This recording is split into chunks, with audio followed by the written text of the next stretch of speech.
Hey guys, today I want to cover everything I know about superworms. I want to share everything I've learned about this critter since starting this channel. But before we start, I want to mention that I have a Facebook group that is slowly growing, Casey's Mealworms Superworm and Discoid Roach Knowledge Center. Join in on the discussion today. I also have an eBay store up with a few items.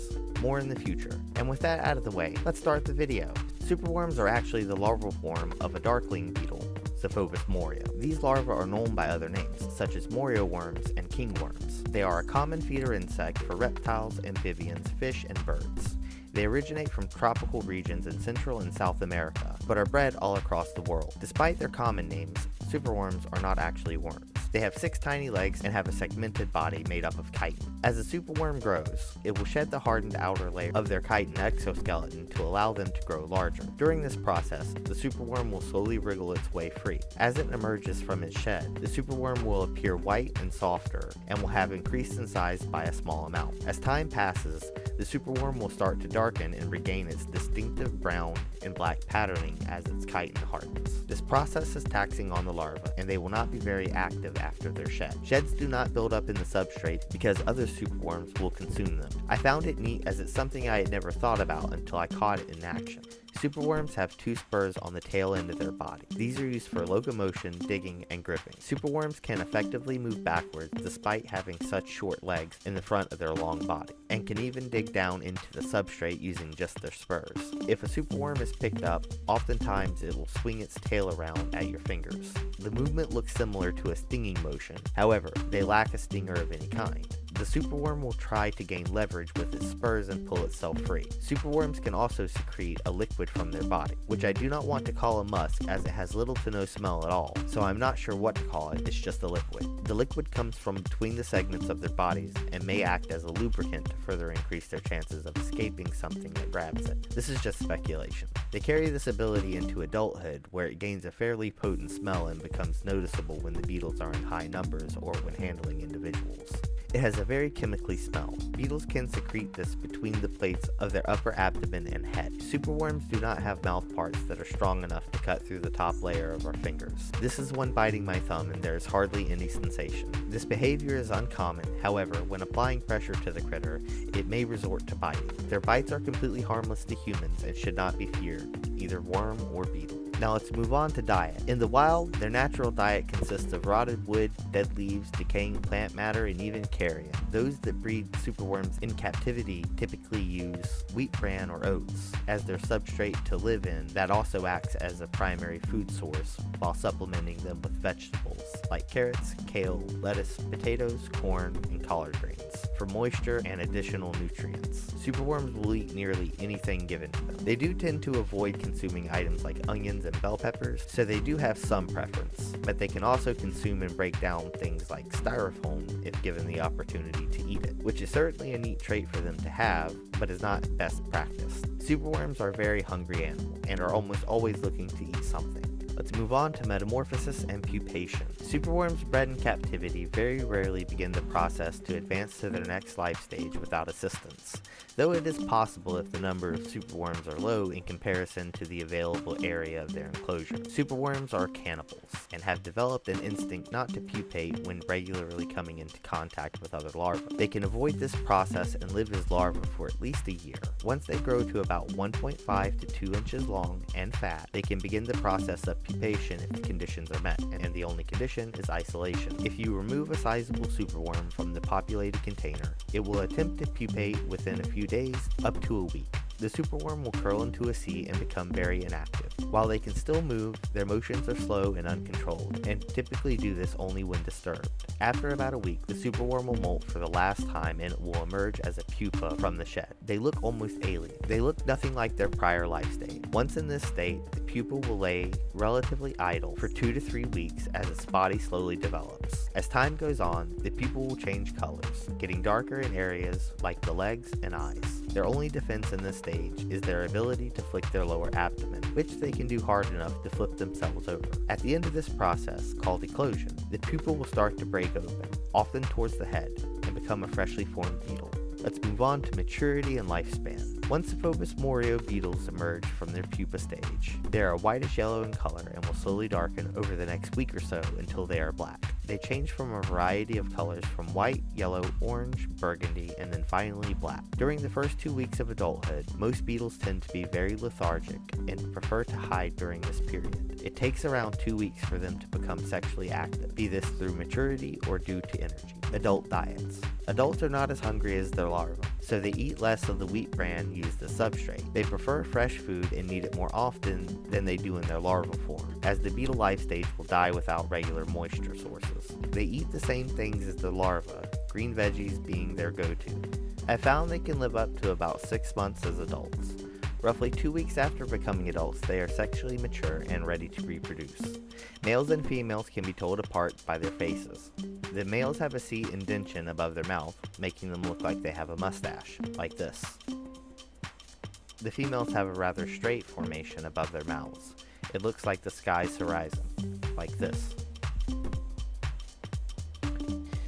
Anyways, within a week or two of being fertilized, the female beetle will begin laying eggs, and will continue to lay eggs regularly as she continues to breed and gestate eggs. Females of the species have a shorter lifespan than males. My theory is that due to reproducing constantly, the female wears its body's resources down until the point of death. Here is one dying and bearing eggs at the same time. This is a common death rattle from these animals. Their bodies become weak and their motor skills deteriorate rapidly, and they open and close their mouths slowly. Many of them die this way.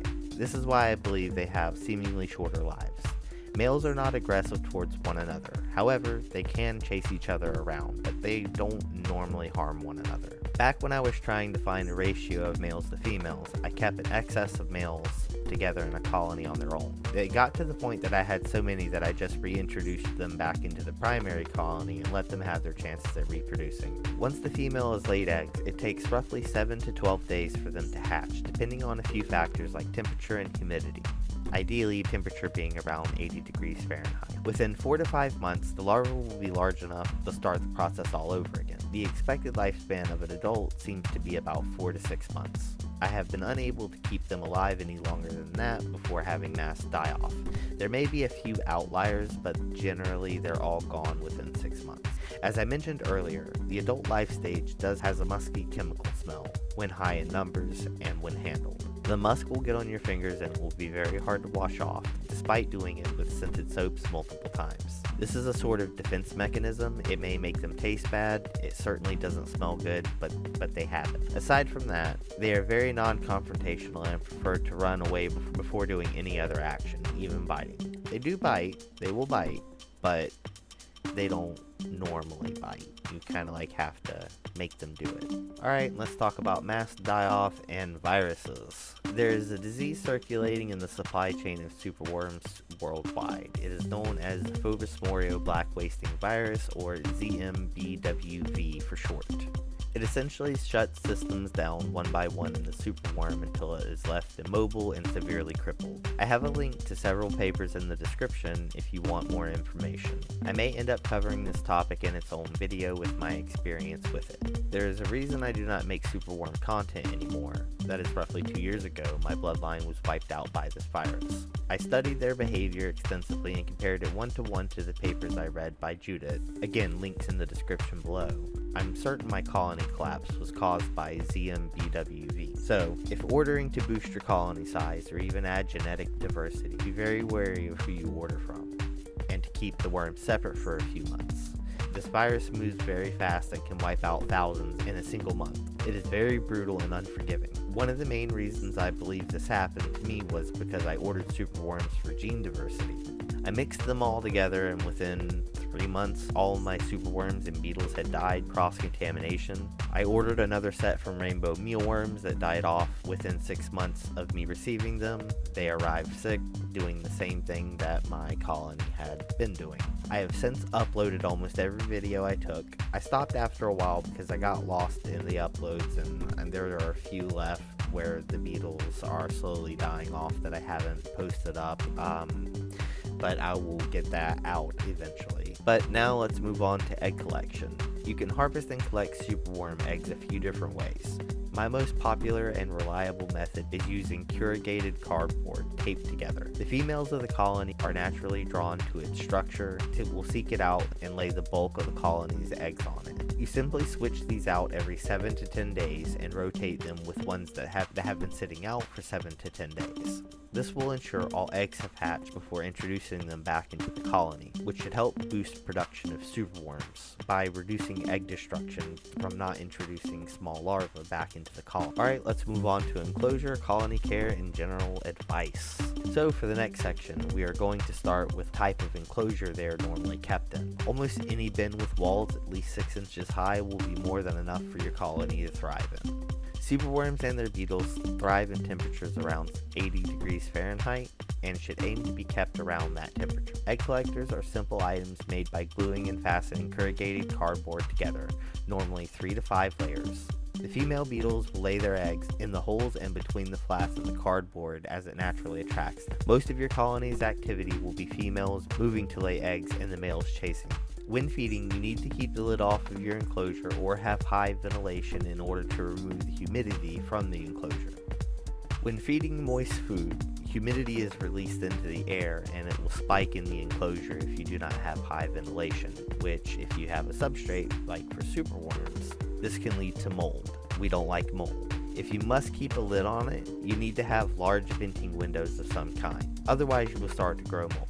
Roughly every 2 weeks, you want to change your substrate out, or your egg collectors, for new ones. It takes roughly 10 to 14 days for eggs to hatch, so a bi-weekly harvest is ideal. However, if you want to do it weekly, that is very much acceptable as well.